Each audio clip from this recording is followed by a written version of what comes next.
poder entender mejor el libro. Es por eso que la primera palabra del día de hoy es bobalicona. Y es que así lo utilizaron para describir la sonrisa que tenía el enano.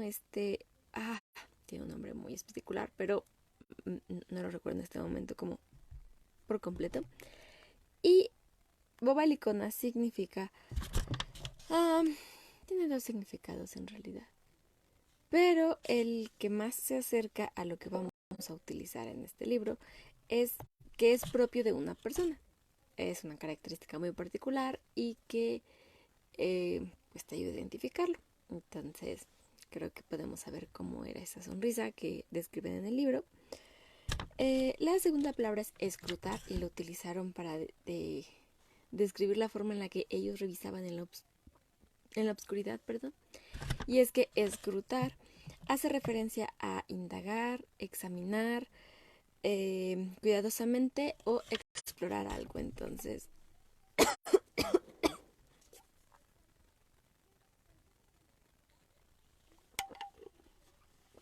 por ahí podemos como averiguar un poco sobre esto.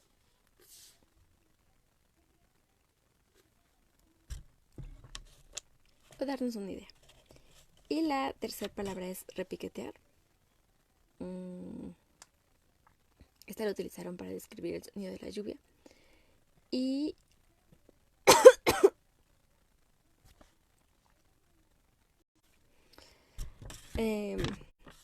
pues repiquetear significa hacer un ruido golpeado de manera repetida sobre algo. La lluvia golpeaba sobre como el techo o el lugar donde estaban. Entonces, eso significa repiquetear. Y cuéntame, ¿cuál fue tu término preferido de esta semana? Creo que bobalicona debería ser un término que usemos más seguido, pero también es muy difícil usarlo en ciertos contextos, entonces probablemente no sea tan común, pero si tú lo utilizas, no olvides dejarme aquí un comentario como en qué contexto lo utilizaste para así poder saber cómo es que estás llevando estas nuevas palabras. La segunda actividad iba muy relacionada con lo que Saúl aquí nos comenta. Saúl, buenas noches, ahí veo unas caritas nuevas, muchas gracias por estar aquí. Es que a veces es muy complicado seguirle el paso a los personajes porque son muchos personajes, es un viaje en el tiempo de lo que estamos hablando y a veces sencillamente los nombres no son fáciles de recordar, hay que aceptarlo. Es por eso que yo desde hace cierto tiempo he estado utilizando la técnica de mapa de relaciones para poder hacer un seguimiento de estos personajes. Y aquí tengo el mapa de relaciones de esta semana. Como pueden ver, ya está atascado de nombres y eso me encanta porque eso significa que hay muchas personas involucradas y también hay muchas flechas relacionando a todos, así que eso significa problemas. No, no es cierto, no son problemas. Significa que hay mucha relación entre ellos, mucho intercambio y eso también es muy divertido a veces. Entonces, como resumen rápido de los cambios que ha tenido este mapa, voy a mover esto porque me está lastimando. Ya aparece Gabriel aquí. Recordemos que Gabriel es el hombre, grandote, que pelea contra los chirridos, que no sabemos por qué lo hace. Bueno, sí lo hace, nos damos una idea, pero no sabemos cómo qué es, solo sabemos que es una criatura mágica, por así decirlo. Mágica como por adición, porque él originalmente vivía en el lugar que fue oculto por la magia durante muchos años. Vamos a ver por acá porque si no, no se ve el mapa. Tatiana es la condesa francesa del pasado.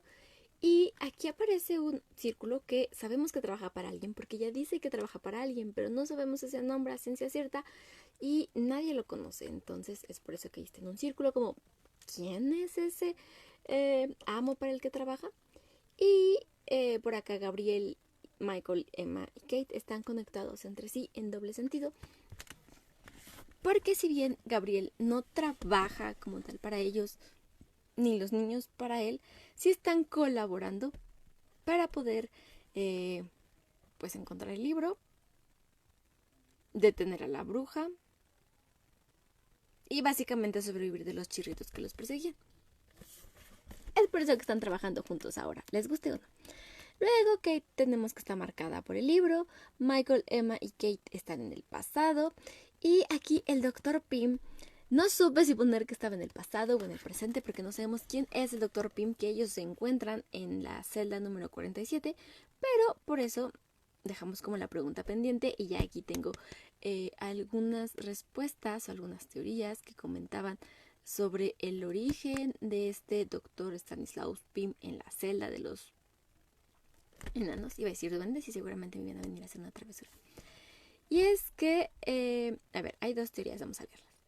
La primera es que existía otro libro, incluso mejor que el Atlas Esmeralda original que desapareció cuando llegaron del futuro al pasado. Y la segunda es que el Dr. Pym sea el tiempo. O sea, pueda viajar libremente en él. Y eso resolvería muchos problemas. Tiene mucho sentido. Y Abraham está involucrado en todo, definitivamente.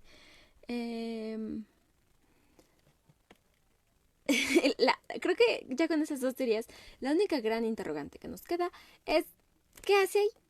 ¿Por qué está en la celda de los enanos? Digo, si pudieras viajar libre por el tiempo, definitivamente no elegirías estar encerrado en un calabozo de enanos donde el tiempo pasa diferente. ¿O sí? Esa pregunta y otras vamos a estar respondiendo en esta semana, espero. Así que, ¿qué te parece si te traes alguna bebida, alguna botana y disfrutas de la lectura? Yo me encargo del resto. Como viste, tengo un poco de tos. Así que probablemente no esté como leyendo a la velocidad normal.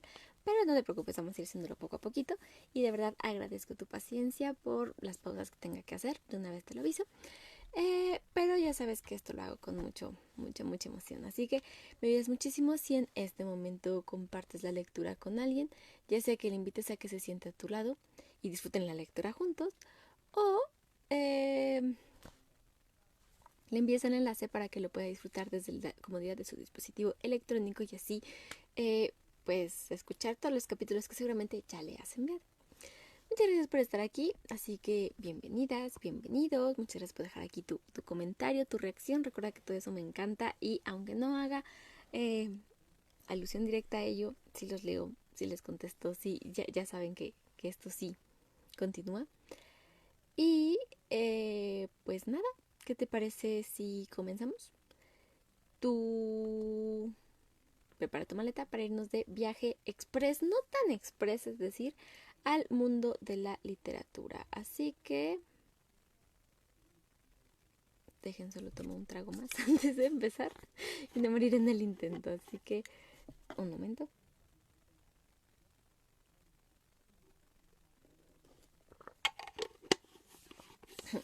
Y ahora sí, muchas gracias por estar aquí. Y comenzamos con el capítulo número 13 de El Atlas Esmeralda.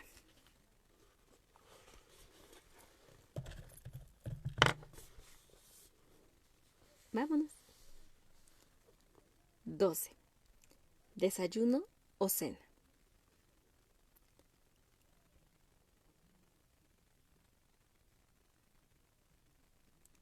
La niña no pesaba nada. Gabriela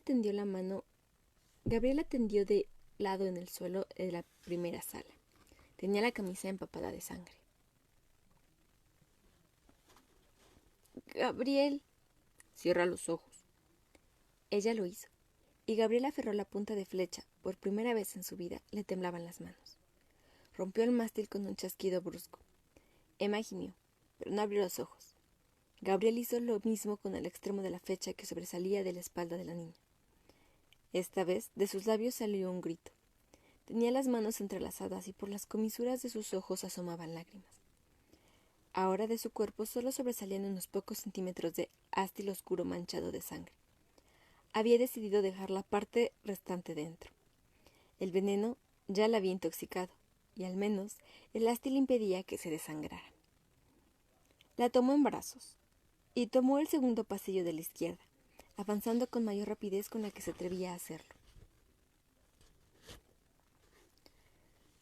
Michael y Kate no han vuelto, dijo Emma con voz débil y temblorosa, amortiguada por su pecho.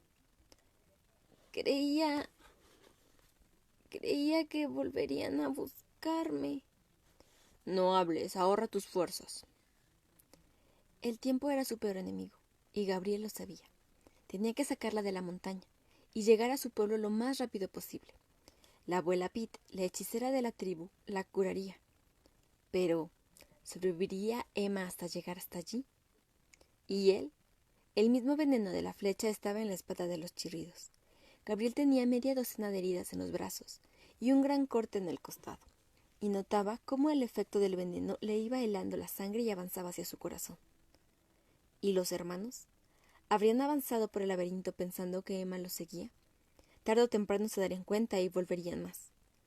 Pero, con tantas salas desiertas y tantos túneles oscuros, Gabriel sabía que las posibilidades de encontrar a los chicos eran cada vez más remotas. ¿Se habría perdido? ¿O los habría encontrado alguien? Los túneles no estaban precisamente deshabitados. Gabriel miró a Emma. Tenía los ojos cerrados y la respiración acelerada y débil.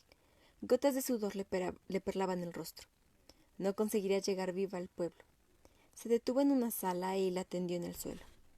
No le hacía gracia pararse allí, pero no tenía elección. Le levantó la camisa para ver la herida. El veneno se había extendido. Alrededor de la herida, bajo su pálida piel, se entreveía una gran araña negra que se extendía con sus patas siniestras. Sacó un pequeño morral de piel y vació su contenido. Hojas de distinta clase, una raíz nudosa y un frasquito con un líquido amarillento. Dejó el morral en el suelo y fue juntando y apretando las hojas hasta formar un montoncito y reducirlo a polvo. ¿Qué haces? Tumbada en el suelo, Emma había abierto los ojos. Tengo que curarte las heridas. La flecha estaba envenenada. Gabriel extrajo su cuchillo y rebanó 2 hojas de raíz. Luego las cortó en trozos más pequeños y los mezcló con las hojas trituradas. Destapó el frasquito y vertió con cuidado 3 gotas de líquido amarillo. Con un siseo, de los restos de hojas de raíz empezó a salir humo. Gabriel tomó el cuchillo por el mango y lo removió todo hasta obtener una mezcla marrón. Se han perdido por mi culpa, ¿verdad, Gabriel? Su voz era apenas un susurro. No tendría que haberlos dejado. Habrán visto que no iba con ellos y habrán vuelto por mí y se han perdido, ¿verdad? Es todo culpa mía. Tienes que encontrarlos, Gabriel. Déjame aquí y ve a buscarlos.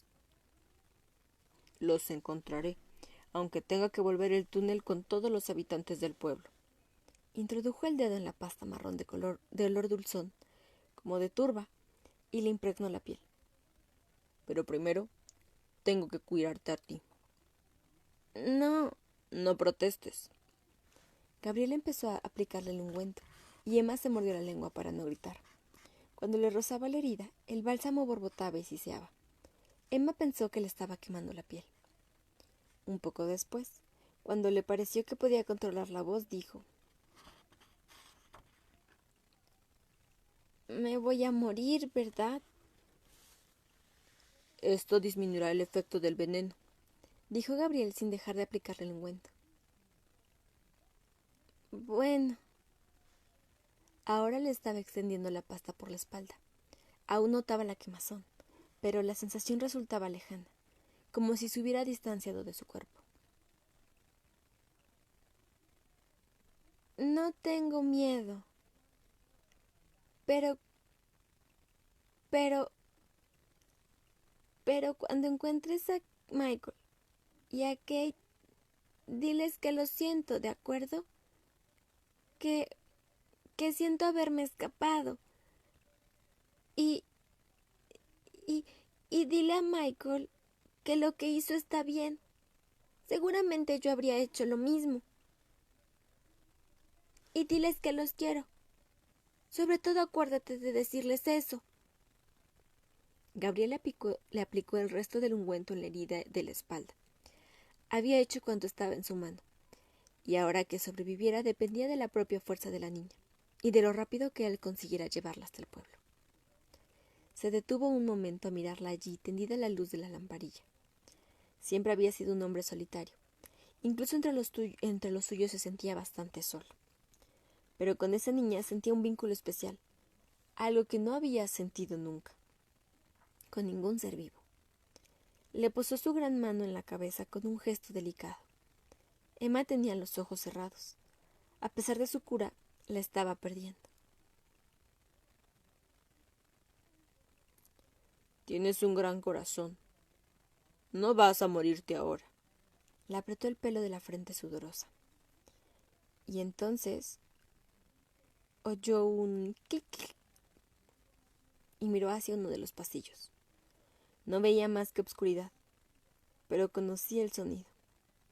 Era el golpeteo de las garras en el suelo de piedra. Miró a Emma.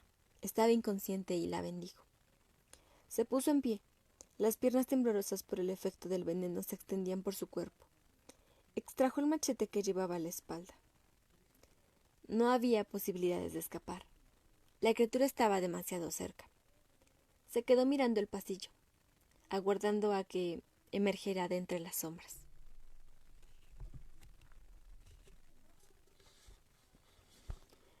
Así que acabaré dirigiendo un orfanato.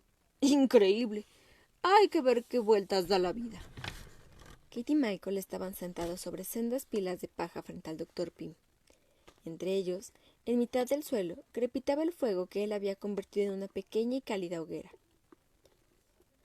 Bueno, para ser sincero, el orfanato no es gran cosa, dijo Michael. ¡Michael! Lo digo porque, ¿qué clase de orfanato tiene solo 3 niños? Sí, tienes razón. Parece que he hecho... Bueno, que haré las cosas fatal. Eso es dentro de unos 15 años, ¿no? Cuando el viejo brujo apareció, en medio de la oscuridad, Kate se quedó perpleja, y aunque no dudaba que se trataba efectivamente del Dr. Pym, que no era una visión, se preguntó qué hacía el director del orfanato en la mazmorra de los enanos. Permaneció inmóvil, con la espalda pegada a la puerta. «Dr. Pym, ¿qué hace usted aquí?» Michael se quedó boquiabierto. ¿Este es el Dr. Pym? ¿El Dr. Pym en persona? Hola, le saludó el brujo, sonriéndoles por encima del fuego que había encendido en la palma de su mano. Kate apoyó la mano en la pared para tranquilizarse. Tenía la misma sensación que aquel día en la biblioteca. Quería conocer de algo a ese hombre. Su imagen entre las sombras removía algún recuerdo en lo más profundo de su mente. ¿De verdad es usted el Dr. Pym? Sí, yo mismo. ¿Quién eres tú?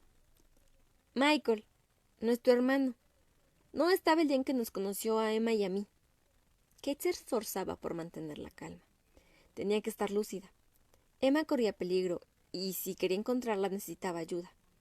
Pero ¿podían confiar en el Dr. Pym? Cuando hubo pasado la primera impresión, las dudas acerca del brujo volvieron a asaltarla. El hombre estaba mirándola. ¿Y tú quién eres, querida? ¿Qué?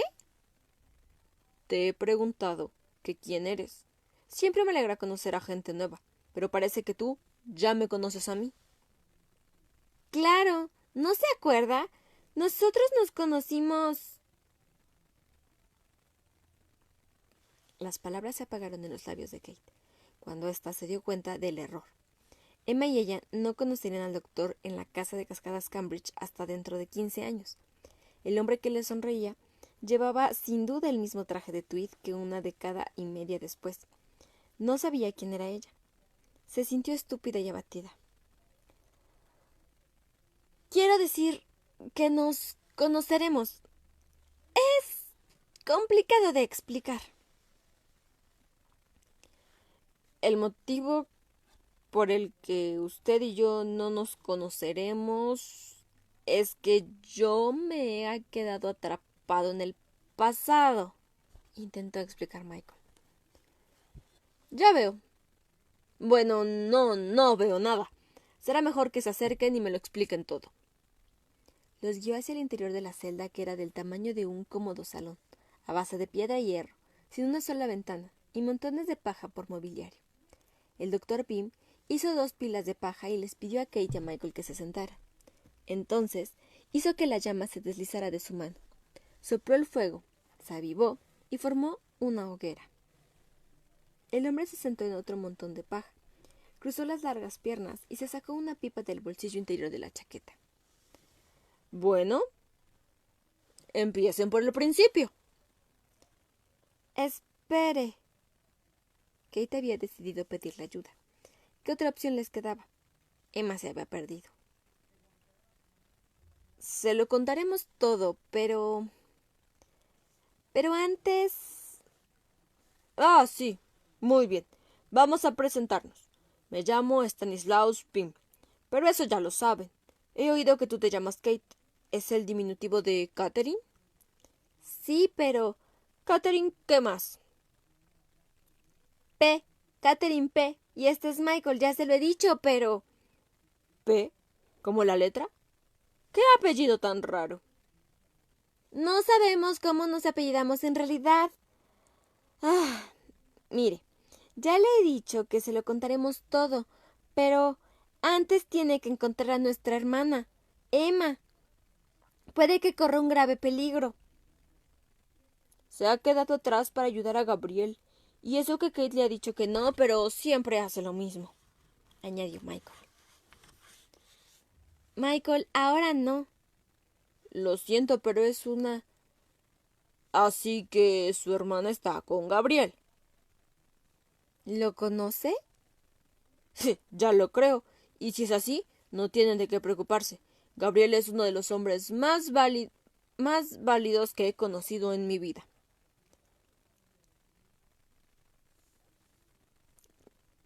Pero no sabemos con certeza si está con Gabriel. ¿No puede hacer un truco? Catherine, en primer lugar, la magia no funciona así. No se dice abracadabra y aparece alguien como si nada. Bueno, a veces sí, pero este no es el caso. En segundo lugar, ten la seguridad de que ya estoy trabajando para localizarla, aunque me veas aquí sentado. ¿En serio? No fue capaz de borrar el escepticismo en su voz. Puedes estar convencida. Pero... si está ahí sentado, con la pipa en la boca, dijo Michael. Sí, es asombroso, ¿verdad? Y ahora insisto en que me cuenten su historia.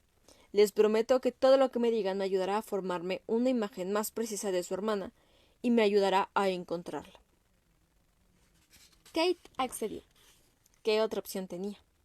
Y empezó a contarle su historia, aunque un poco abreviada, puesto que ya le explicaría los detalles dentro de 15 años. Aún así, incluyó toda la información principal, que desde que sus padres habían desaparecido habían ido de orfanato en orfanato, que habían llegado a Cascadas de Cambridge y habían sabido por Abraham que el director del orfanato era el doctor Pym, un mago. Vaya, ese Abraham es un poco chismoso, ¿no? Que habían encontrado el libro en el sótano. ¿Es su despacho? Ni idea, aún no conozco la casa. ¿Es acogedora? Da un poco de miedo. Vaya, repuso el doctor Pym con aire decepcionado, e hizo un gesto con la pipa para que continuaran. Le contaron que habían utilizado el libro para viajar al pasado, que habían visto a la condesa, que Michael se había quedado atrapado allí y que Kate y Emma habían vuelto para rescatarlo. ¡Qué valientes! ¡Y qué nobles! Que el libro había desaparecido mientras hablaba con la condesa, que en la casa había una habitación llena de niños y a quienes Kate había prometido ayudar, que se le había escapado, que los habían perseguido por los lobos.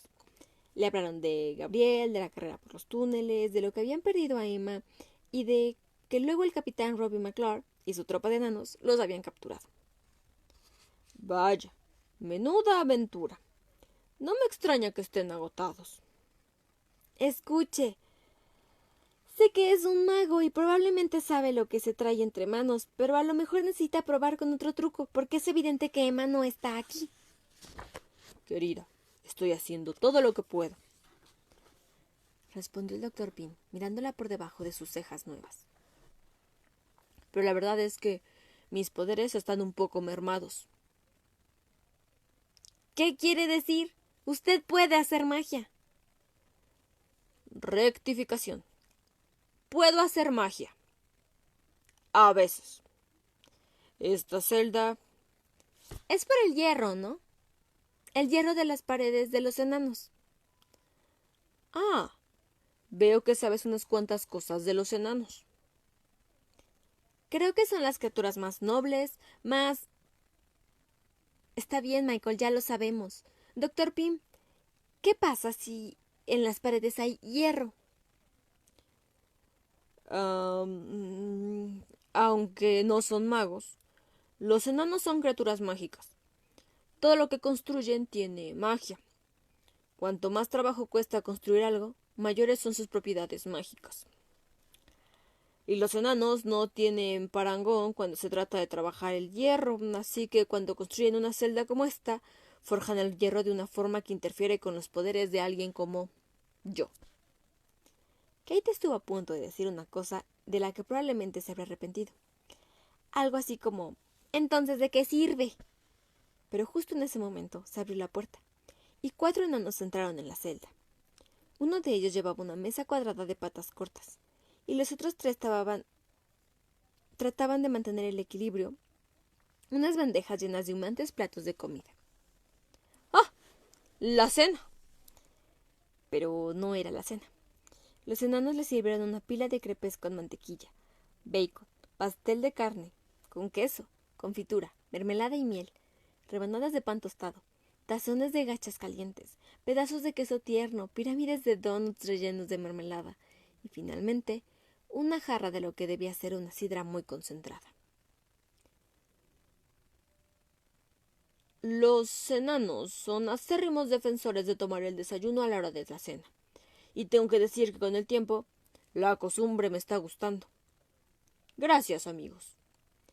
Los enanos hicieron una gran reverencia y sus barbas barrieron el suelo cuando retrocedieron y cerraron la puerta de hierro tras sí. Vengan.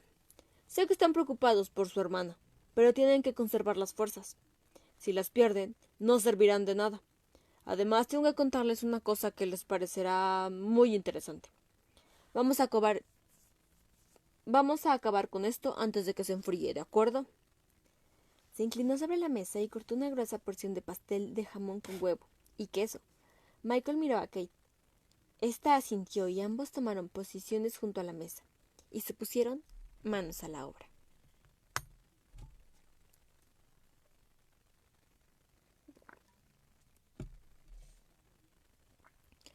Dejen que empiece por preguntarles una cosa, dijo el doctor Pym, que se estaba comiendo un donut relleno de mermelada, tratando, sin demasiado éxito, de no marcharse el traje. Hago bien en suponer que ustedes también están buscando el libro. Sí, dijo Kate, que recortaba una gruesa pila de crepes de arándano. Es la única forma de poder volver a casa, pero no tenemos la menor idea de en dónde está. Bueno, el viejo mago se introdujo el último pedazo de dona en la boca, y un gran pegote de mermelada cayó en su corbata sin que se diera cuenta. Menos mal que yo sí.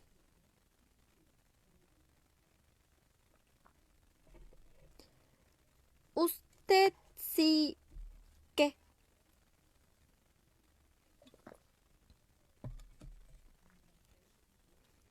Menos mal que yo sí sé dónde está. Empezó a remover una pila de barquillos de limón buscando el más largo y azucarado. Tomó una galleta dorada con una buena capa de cobertura y la sostuvo en lo alto para que pudieran admirarla. Les dijo que el libro estaba escondido bajo la ciudad de los muertos. ¿Qué era la ciudad de los muertos? La ciudad de los muertos, les explicó el doctor Pym, mientras mascaba el barquillo como un panda. Era la antigua capital del pueblo enano, abandonada a su suerte 500 años atrás de que un terremoto la devastara. ¿Estás bien, querida? ¿Te han sentado mal los crepes? Estoy bien. Kate tenía la voz tensa. Estaba recordando el sueño de la noche anterior. La ciudad bajo la montaña y que se había abierto la tierra y se la había tragado. ¿Sería la misma ciudad? Tenía que serlo. La cuestión es que el libro está encerrado en una cripta bajo las ruinas. Kate notó cómo un escalofrío le recorría la espalda. ¿Por qué tenía esas visiones? Volvió a recordar a la condesa diciendo que el libro la había marcado. ¿Lo sabe la condesa? Bueno, seguro sabe algo. Los hombres de Cascadas de Cambridge llevan 2 años cavando. ¿Pero cómo lo sabe? Preguntó Michael. Tenía un crepé de plátano casi entero en la boca. Es una buena pregunta, pero para responderla debería remontarme en el tiempo. Se sacudió unas cuantas migas de la chaqueta, estiró el brazo para tomar una dona y empezó su narración. Tal como los chicos sabían, hacía tiempo existían 3 grandes libros de magia, los libros de los orígenes. El Dr. Pym no creía necesario ahondar en sus propiedades y poderes por el momento. Bastaba con decir que 2500 años atrás, después de que la ciudad de Racotis fuera saqueada por el ejército de Alejandro Magno, 2 de los libros de los orígenes habían desaparecido. El tercero, sin embargo, se lo había llevado un joven mago muy inteligente y muy atractivo. Mencionó la belleza del mago varias veces, por lo que parecía un punto crítico de la historia. Durante años, el joven mago no paró de ir de un lado a otro y de esconder el libro en distintos lugares. Sabía que había fuerzas malignas que deseaban hacerse con el poder del libro y que lo habrían utilizado para fines terribles y destructivos. Unos 1000 años después, el ya no tan joven mago viajó con el libro a través del océano y se adentró en estas montañas e hizo un pacto con el rey de los enanos para que lo escondiera. De nuevo, Kate se estremeció al reconocer la escena. Era la visión que había tenido en el laberinto. ¿Le estaba enviando señales del libro? ¿Quería que ella lo encontrara? ¿Te vas a comer tu gofre? Es de chocolate y... susurró Michael. Kate se lo pasó. El rey de los enanos hizo que sus mejores albañiles construyeran una cripta muy por debajo de la ciudad, y allí escondieron el libro. Durante los siguientes 10 siglos volvió a reinar la tranquilidad, hasta el terremoto, que asoló la ciudad y mató a mucha gente, incluidos todos aquellos que sabían de la existencia del libro. Así, cuando los enanos se trasladaron hacia el sur para poder construir su ciudad, el libro quedó abandonado bajo las ruinas.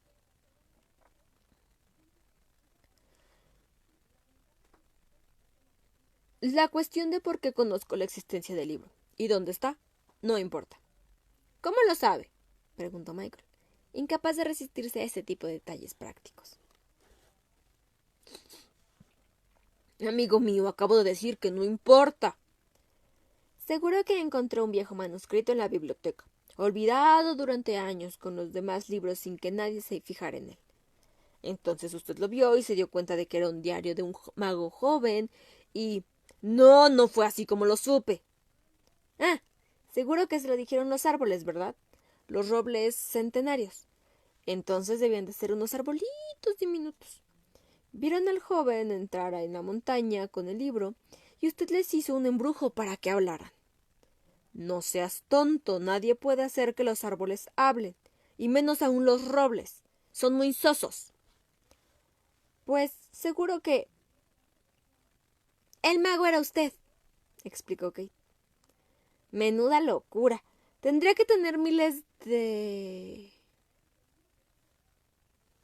Pero se interrumpió al ver que el Dr. Pym sonreía a Kate. ¿Cómo lo has adivinado, querida?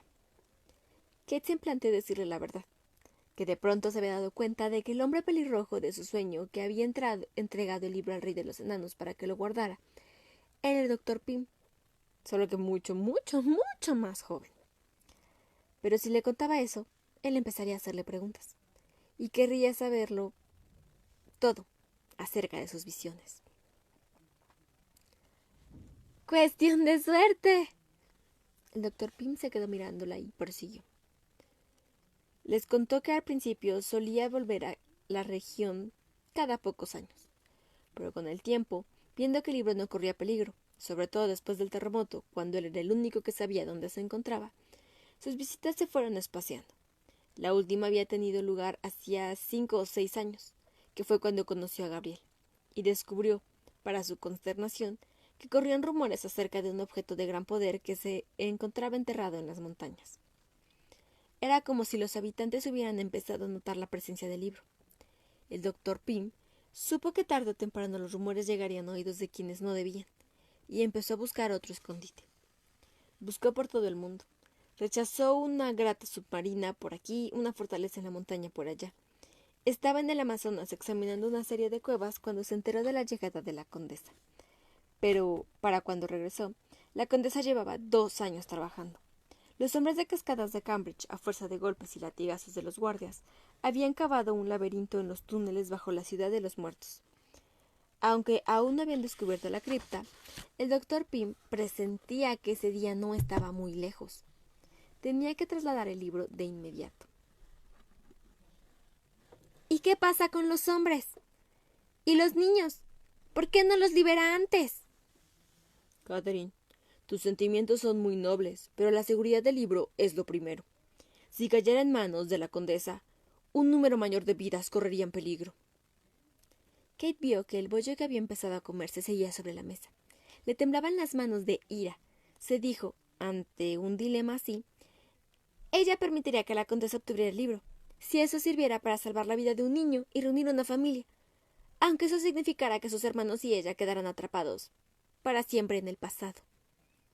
La cuestión, prosiguió el doctor Pym, era cómo recuperar el libro. Los soldados de la condesa habían construido un campo de prisioneros en la ciudad de los muertos. No sería fácil distraer a los centinelas. Claro que más difícil sería llegar a la cripta. El terreno había cortado el paso por el túnel. Pero seguro que hay un camino secreto, ¿verdad? Eres muy inteligente, chico. Lo alabó el doctor Pym satisfecho. Qué suerte que no trabajes para la condesa. Nos habrías dado para el pelo a todos. Ah, yo nunca trabajaría para la condesa, afirmó Michael, categóricamente. Entonces miró a Kate y farfulló. Bueno, no volvería a trabajar nunca para la condesa. El doctor Pym les explicó que, cuando construyeron la cripta, el rey de los enanos pidió que hicieran una especie de puerta de emergencia, precisamente por si algún día ocurriera una cosa así. Lo bueno de los enanos siempre van un paso más adelante, dijo Michael.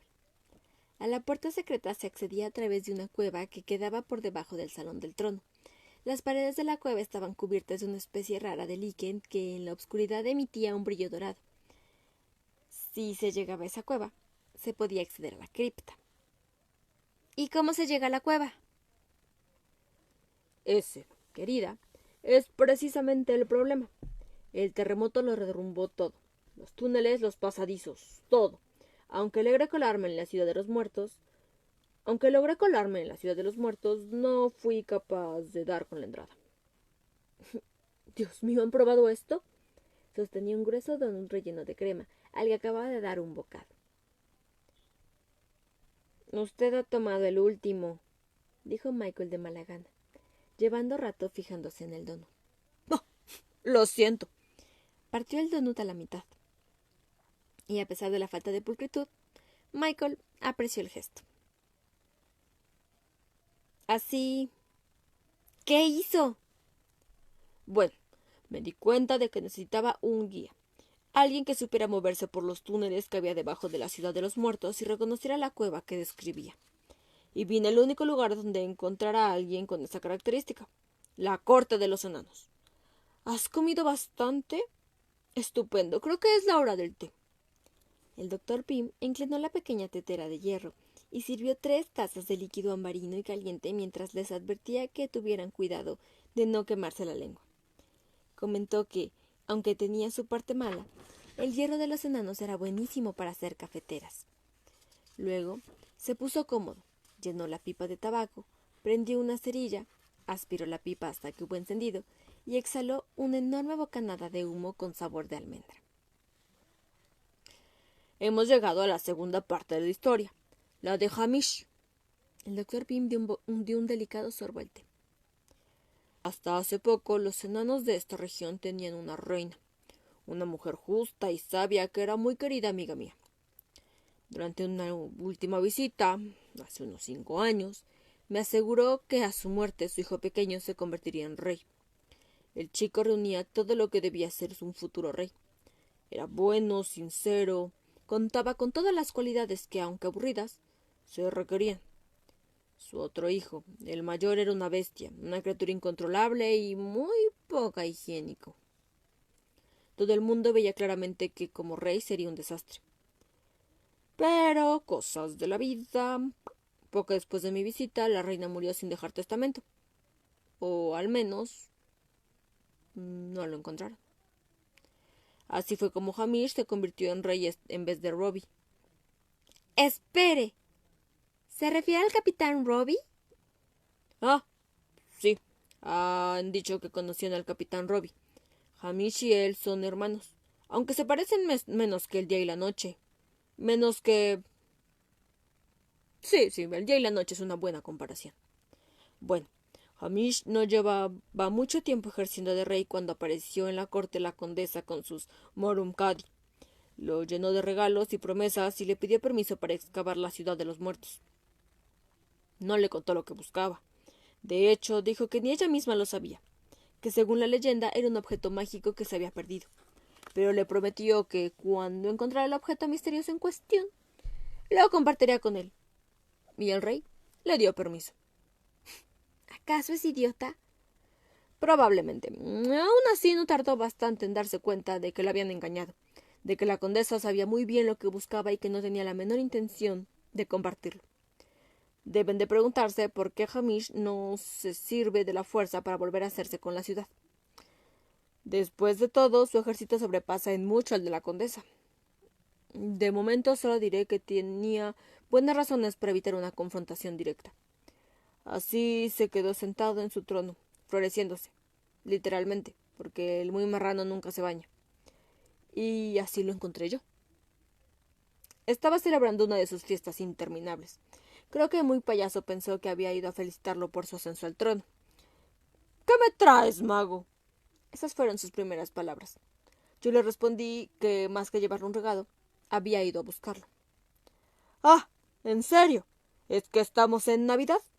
¿Por qué nadie me lo ha recordado? Le dije que necesitaba un guía, que quería burlar a la condesa y hacer desaparecer el objeto que tanto se esforzaba por encontrar.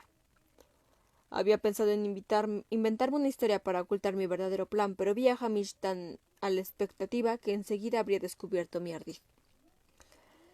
De todos modos, mis palabras inmediatamente surtieron efecto. Y Hamish se abalanzó sobre mí como un tigre sucio, apestoso y con pocas luces. ¿Sabes qué es lo que busca la condesa? Sí. Me pidió que le contara todo lo que sabía, pero que yo me negué. Entonces me amenazó, porque yo me seguí negando.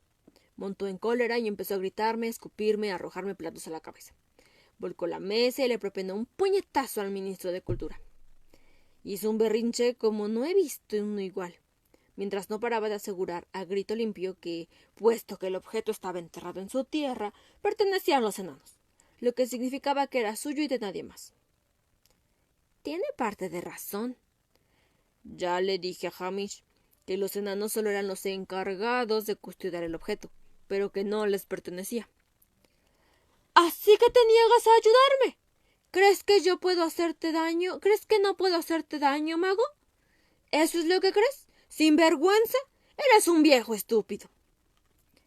Yo le respondí que sabía muy bien que podía hacerme daño, pero que aún así no pensaba decirle qué había enterrado bajo la ciudad de los muertos.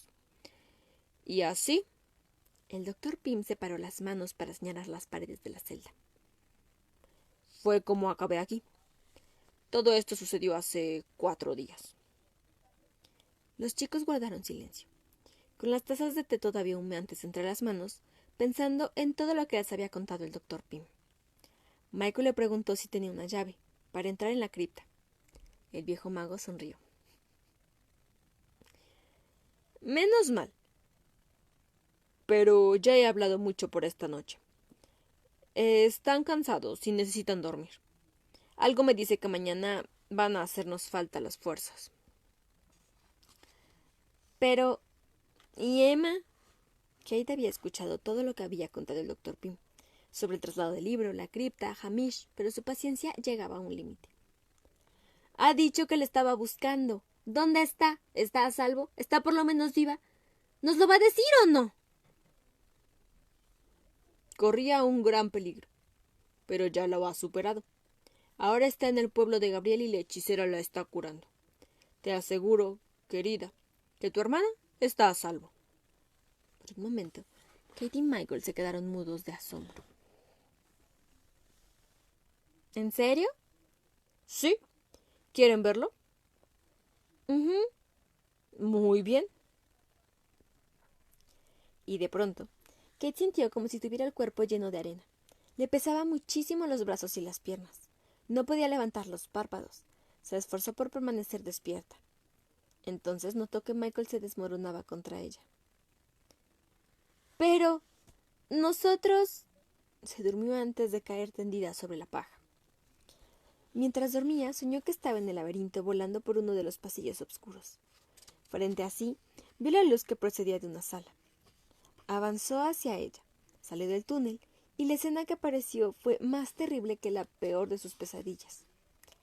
Emma yacía inmóvil en el suelo. La mitad inferior de su camiseta estaba empapada de sangre. Kate vio el trozo de flecha que sobresalía de la espalda. Gabriel estaba a su lado y empuñaba su especie de machete con ambas manos. El filo emitía destellos a la luz de la lamparilla. Y sobre él se cernía la criatura más terrible que Kate pudiera imaginar jamás. Tenía la piel traslúcida, de un blanco viscoso, salpicada de llagas verdosas. Los brazos y las piernas eran horriblemente largos y delgados. Su espalda estaba encorvada a causa de los túneles de techo bajo que llevaba recorriendo durante generaciones enteras. Al avanzar,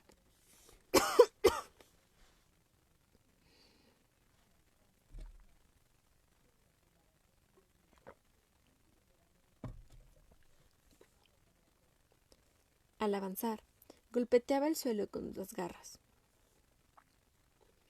Kate vio los ojos blanquecinos desprovistos de visión y las grandes orejas de murciélago.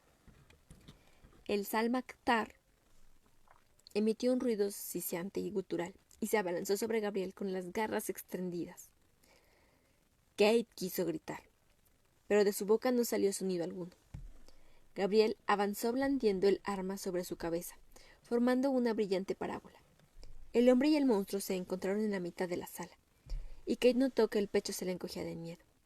Pero en ese instante la cabeza del monstruo se desprendió del cuerpo, salió despedida, rebotó en la pared y dio más de una vuelta de campana antes de caer al suelo, boca abajo.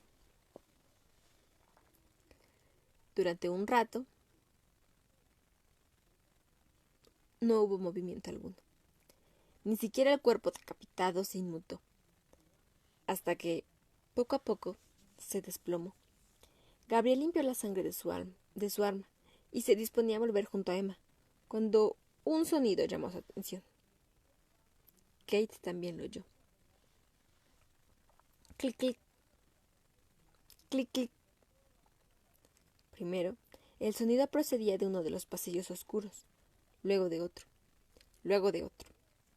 Se propagaba como un zumbido de los insectos, cada vez más intenso y más molesto. Gabriel envainó el arma, tomó a Emma y la lamparilla y echó a correr. Kate corrió junto a él por los pasillos oscuros. Oía su respiración, notaba el olor de su sudor. Tras ellos, el repiqueteo era cada vez más fuerte. Emma se negó a abrir los ojos. Gabriel cruzaba una sala detrás de otra, avanzando por un túnel detrás de otro. Al mirar atrás, Kate divisó en la oscuridad las siluetas espectrales que corrían tras ellos y trepaban por las paredes, cada vez más rápido. De repente, se encontraron fuera del laberinto, corriendo hacia una cueva natural formada por las rocas. Kate vio las formas blanquecinas saliendo a tropel del túnel.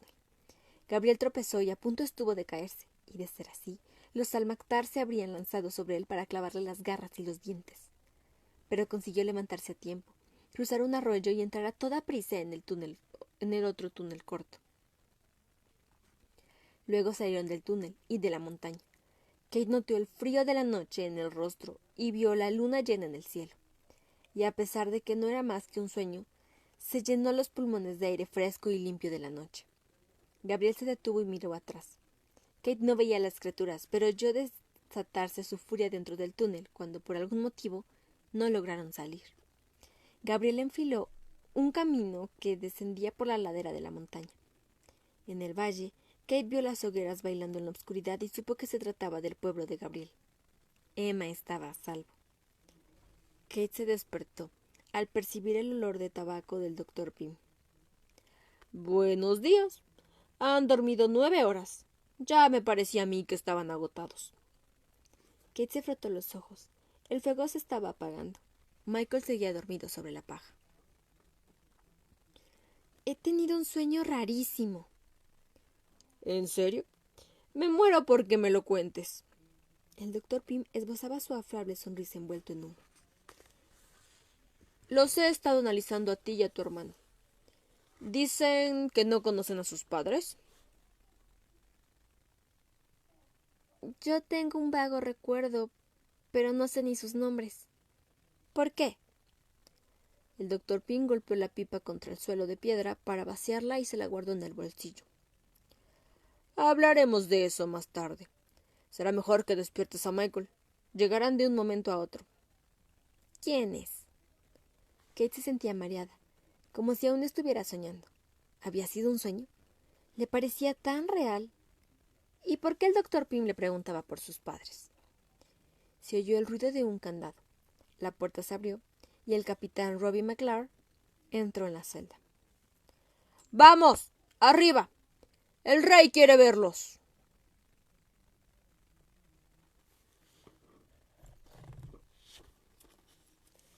Y ese fue el final del capítulo número 13 del libro de El Atlas Esmeralda, escrito por John Stephens. Y sí, creo que podemos decir que hemos llegado a la mitad del libro. Muchas gracias, Liber in the Dark.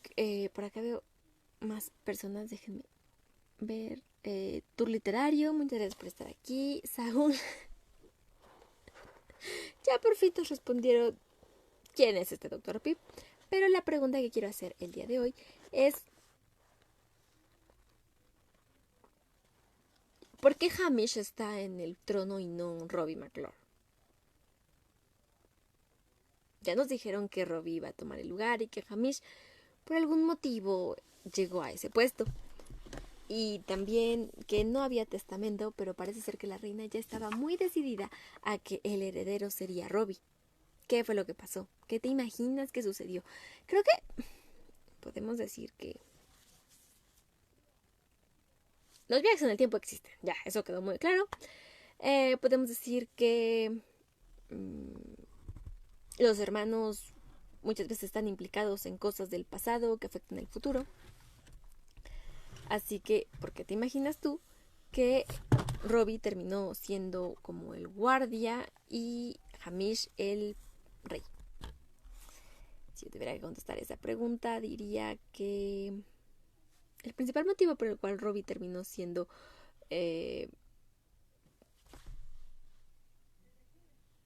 pues guardia y Hamish no, es por lo que dijeron, que es el clan va primero. Si no se encontró el testamento, o desapareció, o lo desaparecieron, recordemos que él está como pendiente y siempre considera que el clan es primero.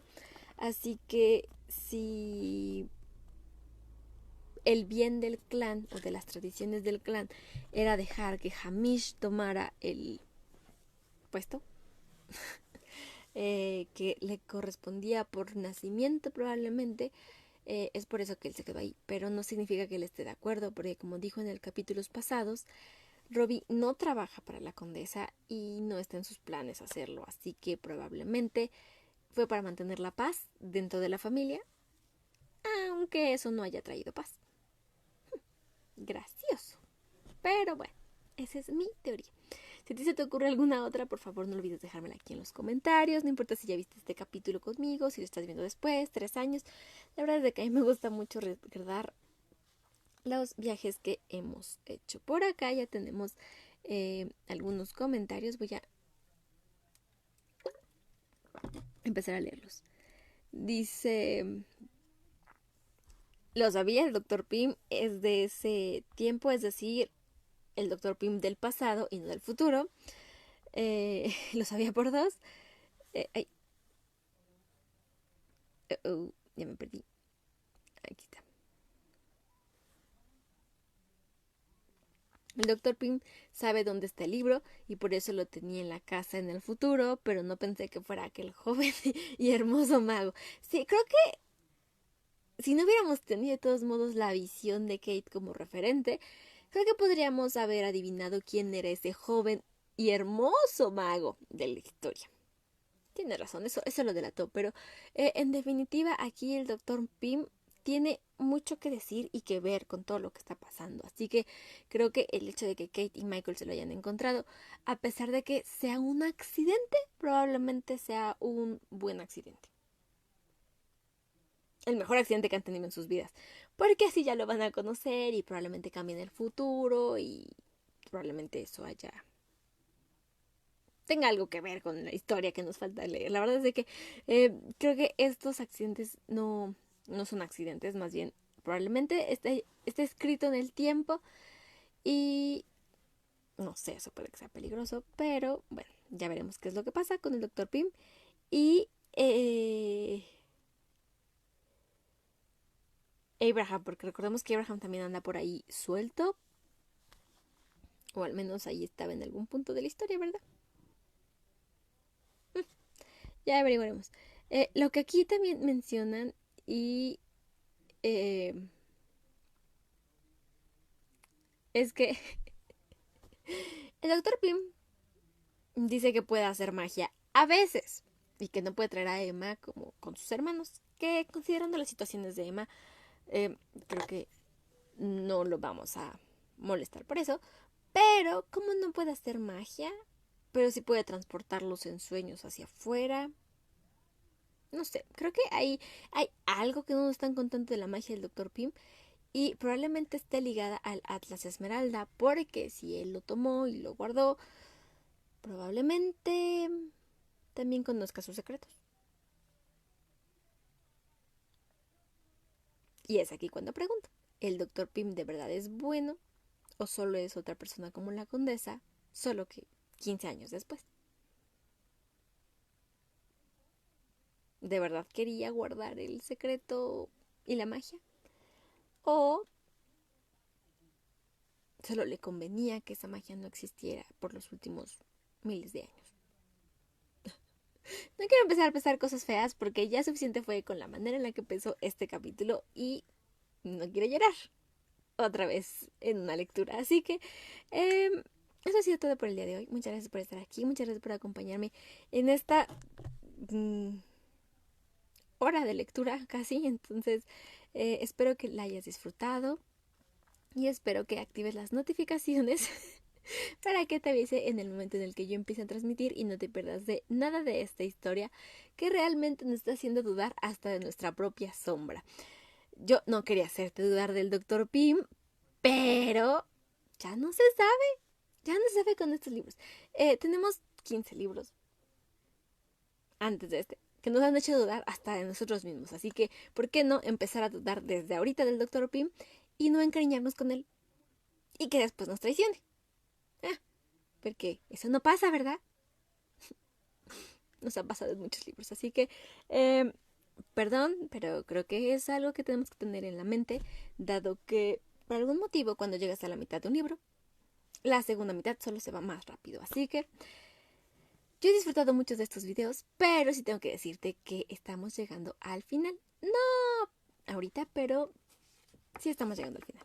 Y eso solo va a suceder o va a ocasionar dos cosas. La primera es que terminamos un libro y me ponga yo terriblemente triste porque lo acabamos. Y la segunda es que me ponga terriblemente feliz porque eso significa que vamos a empezar otro viaje. Así que creo que me acabo de dar una idea de qué otros libros podemos proponer para estas lecturas conjuntas, sobre todo porque aquí apareció La Ciudad de los Muertos. Y hay un libro en particular que tiene una ciudad para sus muertos. Si sabes a qué me refiero, déjamelo aquí en los comentarios. Si no, no te preocupes, lo averiguarás en cuanto ponga las opciones para la siguiente lectura conjunta o para alguna de las siguientes. Así que eso ha sido todo por el día de hoy. Recuerda que un libro es una ventana que está esperando que la abras. Y Letras en Rizo va a ser siempre tu rincón para leer. Nos vemos el miércoles, a la misma hora, en el mismo canal. Y recuerda que me ayudas muchísimo si me sigues en todas las redes sociales. De verdad, desde que he visto un gran aumento en YouTube. Muchas gracias por ayudarme a llegar hasta ahí. Y pues no. Nos vemos en la siguiente ocasión. ¿Crees que te puedes dar una idea? Quiero escuchar tu idea. Déjamelo en los comentarios. Bye. Recuerda que este video se queda guardado en una lista de reproducción con el mismo título. El Atlas Esmeralda, John, porque no es el Sol Stephens, pero no te preocupes, el Atlas Esmeralda es el único libro que hemos leído con ese nombre en particular. Así que pues ahí puedes revisar los capítulos si te perdiste de alguno, revivir algunos momentos tristes o más tristes o terriblemente tristes como la situación de Emma. Así que ahí te lo dejo y nos vemos el miércoles. Bye. Muchas gracias por estar aquí. Adiós.